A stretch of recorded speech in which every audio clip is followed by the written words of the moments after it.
அந்தாதி பாடல் 8. சுந்தரி எந்தை துணைவியன் பாசத்தொடர எல்லாம் வந்தரி சிந்தூர வண்ணத்தினாள் மகிடந்தலை மேல் அந்தரி நீலி அழியாத கன்னிகை ஆரண தோன்கம்பரிகை தலத்தாள் மலர்த்தாள் என் கருத்தனவே. உரை: என் அபிராமி அன்னையே பேரழகானவள். அவள் என் எம்பெருமான் சிவபெருமானின் துணைவி.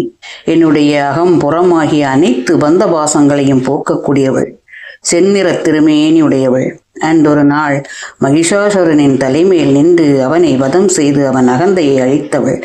நீல நிறமுடைய நீலி என்னும் கன்னியானவள். தன்னுடைய கையில் பிரம்ம கபாலத்தையே கொண்டிருப்பவள். அவளுடைய மலர்த்தாளையே என்றும் என் கருத்தில்